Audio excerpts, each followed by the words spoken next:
جون 634 عیسوی کے اوائل میں جب خالد بن ولید خلیفہ حضرت ابو بکر صدیق رضی اللہ تعالی عنہ کے حکم سے عراق سے شام میں اسلامی لشکر کی مدد کو چلے گئے تو ساسانیوں نے سکھ کا سانس لیا۔ خالد بن ولید کے عراق سے جانے کی خبر بہت جلد مدائن تک پہنچ گئی۔ ان کے جانے کے بعد حضرت مسنا بن حارثہ نے ساسانی علاقوں پر چھاپا مار کاروائیاں جاری رکھی۔ وہ جانتے تھے کہ اگر وہ ساسانیوں کو اس طرح الجھا کر نہیں رکھیں گے تو ساسانی اسے مسلمانوں کی کمزوری سمجھ کر اپنے کھوئے ہوئے علاقے واپس لینے کی کوشش کریں گے۔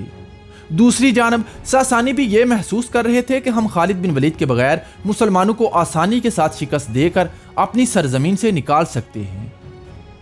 ایک تو خالد بن ولید اپنی آدھی فوج کو عراق سے اپنے ساتھ لے گئے تھے جو پہلے ہی صرف 18,000 تھی۔ دوسرا، مسلمانوں کی بازنطینی سلطنت کے ساتھ بھی جنگیں شروع ہو چکی تھیں۔ اب مسلمان اپنی ساری طاقت شام کی جنگوں میں جھونک رہے تھے۔ عراق میں موجود عراقی دستوں کو کمک ملنے کی کوئی امید نہیں تھی۔ ساسانیوں کو لگتا تھا کہ مسنا بن حارثہ کو صرف چھاپا مار حملوں کا تجربہ ہے، وہ خالد بن ولید کی طرح آمنے سامنے کی جنگ میں ساسانیوں کا مقابلہ نہیں کر سکیں گے۔ حضرت مسنا بن حارثہ نے بھی خالد بن ولید کے عراق سے جانے کے بعد چھاپا مار حملوں میں اضافہ کر دیا تھا، جس سے ساسانی تنگ آ چکے تھے۔ لہذا ساسانیوں نے عراق میں مسلمانوں کے مرکز ہرا پر حملہ کر کے انہیں عراق سے بے دخل کرنے کا فیصلہ کیا۔ ساسانیوں نے 10,000 کا لشکر تیار کیا اور اسے ہرمز جازیہ کی قیادت میں دے کر ہرا پر قبضے کے لیے روانہ کر دیا۔ ہرمز کو اس 10,000 کی فوج کے ساتھ ایک جنگی ہاتھی بھی دیا گیا۔ ہرمز کا لشکر روانہ کرتے ہی شاہ ایران نے بڑے تکبر بھرے انداز میں حضرت مسنا بن حارثہ کو لکھا کہ میں نے تم پر فارسیوں کے سب سے کمتر یعنی خنزیر اور مرغیاں پالنے والوں کی فوج بھیجی ہے۔ وہی شاہ ایران جو چند ہفتے پہلے جب خالد بن ولید عراق میں تھے اپنی بہترین فوج بھی میدان جنگ میں بھیجنے سے ڈرتا تھا، آج خنزیر اور مرغیاں پالنے والوں کی فوج بھیج کر مسنا بن حارثہ کو دھمکا رہا تھا۔ دھمکانے کے علاوہ شاہ ایران کا مقصد مسنا بن حارثہ کو غصہ دلا کر لڑائی کے لیے اپنے سامنے میدان میں لانا تھا۔ عرب مورخین کے مطابق یہ بادشاہ فرخ زاد کے خسرو تھا، مگر زیادہ تر مورخین کے مطابق اس زمانے میں ساسانیوں کا بادشاہ یزدگر سوم تھا۔ حضرت مسنا بن حارثہ نے شاہ ایران کی دھمکی کو قبول کیا اور اسے اسی انداز میں جواب دیا۔ حضرت مسنا بن حارثہ نے لکھا کہ یہ تمہارے لیے برا ہے اور ہمارے لیے اچھا ہے۔ اللہ کا شکر ہے جس نے تمہیں اس درجے تک پہنچا دیا ہے کہ تم خنزیر اور مرغیاں پالنے والوں کی مدد لینے پر مجبور ہو گئے ہو۔ ساسانی فوج کے ہرا پہنچنے سے پہلے ہی حضرت مسنا بن حارثہ نے اپنے دستوں کو بابلون کے قریب جمع کر لیا۔ بابلون سے تقریباً 1 میل آگے دریائے سرات کو پار کیا اور اپنے دستوں کے ساتھ ساسانی فوج کا انتظار کرنے لگے۔ اگلے دن ہرمز کی فوج بھی میدان جنگ میں پہنچنا شروع ہو گئی۔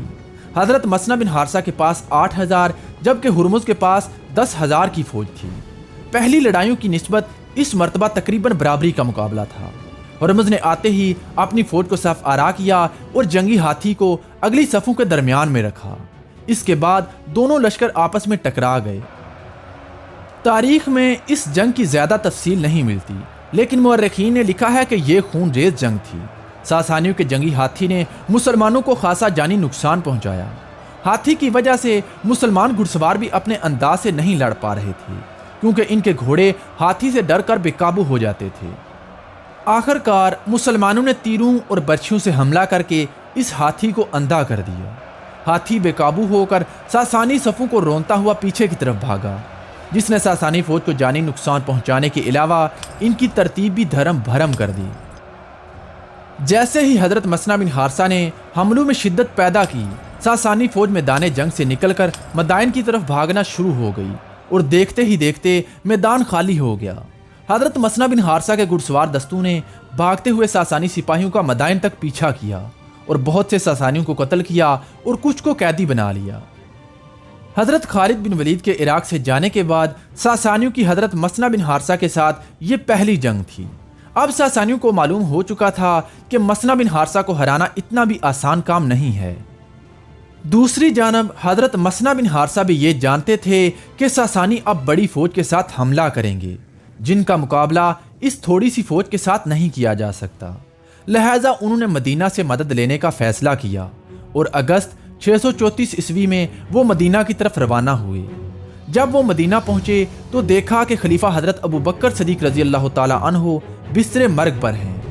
شدید بیمار ہونے کے باوجود حضرت ابو بکر صدیق رضی اللہ تعالی عنہ نے بڑی تفصیل کے ساتھ حضرت مسنہ بن حارثہ سے عراق کے حالات معلوم کیے، اور اس کے بعد حضرت عمر فاروق رضی اللہ تعالی عنہ کو بلا کر نصیحت کی کہ اگر میں رات کو مر جاؤں تو صبح ہونے سے پہلے، اور اگر میں صبح کو مر جاؤں تو رات ہونے سے پہلے مسنہ کو مدد بھیج دو۔ اسی رات خلیفہ حضرت ابو بکر صدیق رضی اللہ تعالی عنہ وفات پا گئے۔ اسی رات ان کو دفن کر دیا گیا، اور ان کے جنازے کے بعد حضرت عمر فاروق رضی اللہ تعالی عنہ نے مسلمانوں کو مسجد میں جمع کیا اور عراق کو جانے والے لشکر میں شامل ہونے کی دعوت دی، لیکن مسلمانوں کی طرف سے انہیں کوئی جواب نہ ملا۔ اگلی صبح مدینہ کے لوگ خلیفہ حضرت عمر فاروق رضی اللہ تعالی عنہ کی بیعت کے لیے اکٹھے ہوئے۔ انہوں نے دوبارہ عراق کی مہم کی بات کی، لیکن کوئی جواب نہ آیا۔ بعض روایتوں کے مطابق کئی مسلمان شام جانے کے لیے تو تیار تھے، مگر کوئی بھی عراق جانے کے لیے تیار نہیں تھا۔ شاید یہ فارسیوں کی جنگی طاقت کا دبدبہ تھا، یا شام میں اسلامی لشکر کی قیادت خالد بن ولید کے پاس تھی اور مسلمان خالد کی قیادت میں لڑنا چاہتے تھے۔ بعض روایتوں کے مطابق حضرت عمر فاروق رضی اللہ تعالی عنہ نے خلیفہ بنتے ہی حضرت خالد بن ولید کو سپہ سالاری کے عہدے سے اتار دیا تھا، جس کی وجہ سے زیادہ تر مسلمان ان کے اس فیصلے سے ناخوش تھے اور خاموشی اختیار کیے ہوئے تھے، کیونکہ خالد بن ولید کی قیادت میں مسلمان بڑی تیزی کے ساتھ فتوحات حاصل کرتے جا رہے تھے۔ اگلے دن حضرت عمر فاروق رضی اللہ تعالی عنہ نے مسلمانوں کو جمع کیا۔